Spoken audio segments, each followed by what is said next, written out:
If the quickest way to a man's heart is through his stomach, then the quickest way to see the soul of a people is through their food. Food, the basis of life, is fundamental to every culture, and every land has its own cheap comforts and fine cuisine.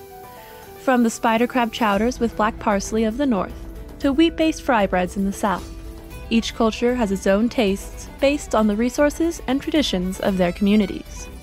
My name is Nesa, and I'm a seal lady from Zavlakia, and I'm going to try food from cultures from around Yssaia.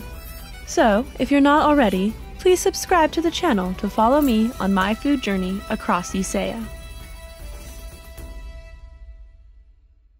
Today I'm meeting with Senator Diacaeus' adopted daughter, no less than the burned maiden of Thule herself, to discuss her traditional northern crab chowder recipe.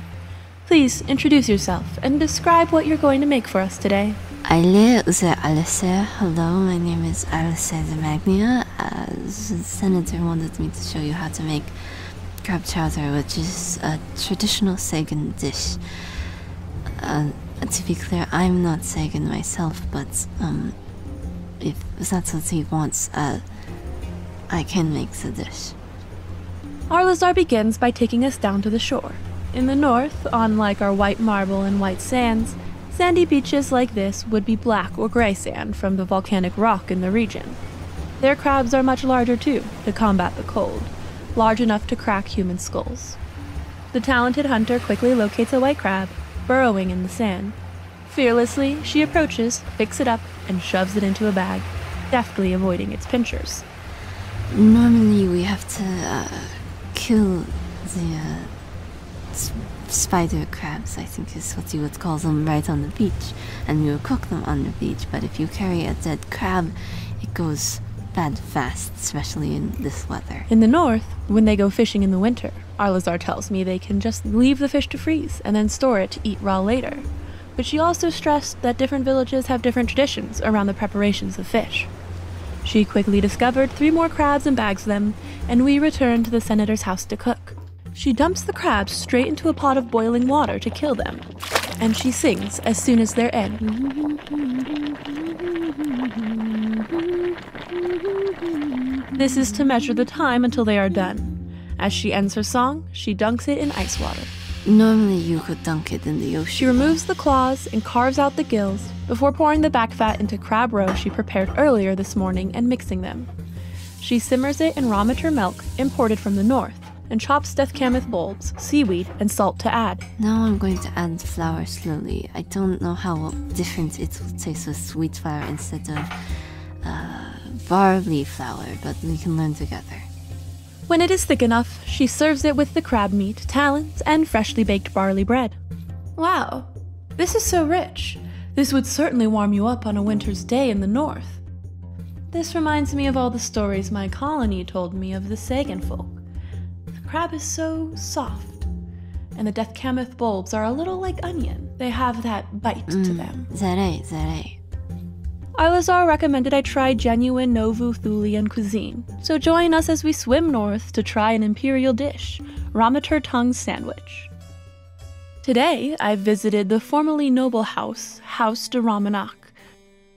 Lady Esarala de Romanac herself, one of Africatorio's closest companions during the peace negotiations, is going to show us how to make a traditional Ramat tongue sandwich. Lady Esarala. Ramat tongue sandwiches are typically served on a grilled barley bread bun with Ramat cheese. So here's all our ingredients, as you can see here. First, the tongue is grilled, roasted, or fried in lard or butter. So let's butter the pan. Wow, that sounds so good. And we'll cook our tongue, though when in a pinch, any cut of meat will do. The sandwich will just taste a little different at the end. We like to lightly salt it and dust it with thyme. Then, we serve it with whatever sprouts or herbs we can keep warm in mage lights, Ramat cheese, and sometimes we eat it with a bechamel sauce. All of these fluffy dairy and fatty products are important to keeping warm. The body consumes a lot of energy, especially in the wintertime. Thulians seem to rely on Ramaturs for a lot of their foods. We do, not just our food, but for transportation and clothing as well. They are very hardy and noble creatures. But anyway, please try it. Wow, there are a lot of strong flavors here. The Ramat cheese has a very distinct flavor. The sprouts add a certain crunch and freshness, and the meat is incredibly tender. What are some other ways you eat Ramaturs? We will use basically every part of them when they're slaughtered, or even if they died of the cold. We use their milk to make creams, butters, and cheese, and other such products. Their fat and lard are used for cooking. Their blood is used in sauces. Their bones and hooves can be boiled down. And aside from the tongue, one of my favorites is grilled Rumator liver. I think I might like it even more than foie gras. That sounds delicious. Well, thank you, my lady. Lady Yssaia said she was excited to try Telethinian cuisine when she finally got the chance to head south. So why don't we head back to Telethins to see what signature dishes they might eat there?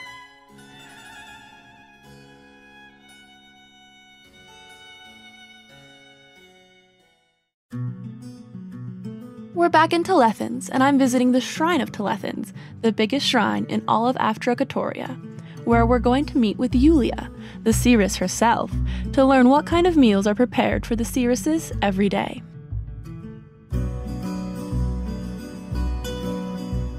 Cirrus, thank you so much for joining us today. It is my pleasure to educate our citizens, as well as the citizens of our global society. I hope you all are doing well, wherever you are. Cirrus, what are we going to be eating today? Cirruses and seers are servants of Deus, and servants of all of you. As such, we eat as nutritiously as we can without waste. Today, we are serving fried flatbread with a vinegar butter sauce, cabbage, and grilled goat. I can really smell the vinegar. And how is the bread made? When we don't have the time to make leaven bread, we knead wheat flour, goat butter, and a pinch of salt together before frying it on a stone slab. We cook the goat in much the same way, only we cook it in a little bit more butter since it doesn't already have butter in it. Please feel free to take a bite. This looks very different from the breads I've had elsewhere. Doesn't it? I thought you'd say that. Oh, this is very dry and crunchy and rich, but the vinegar adds a pop to it. Please, have some with the cabbage. Oh wow, that's a lot of flavors. They really sing in my mouth. It's definitely really different from what I'm used to. It's very sour, but the butter is warm and flavorful. Yes, the butter vinegar sauce is seasoned with pepper and garlic. The goat too. Yes, let me try some of that now. This is good. It's very chewy though. It can be a little chewy, but we don't always get the best cuts of meat.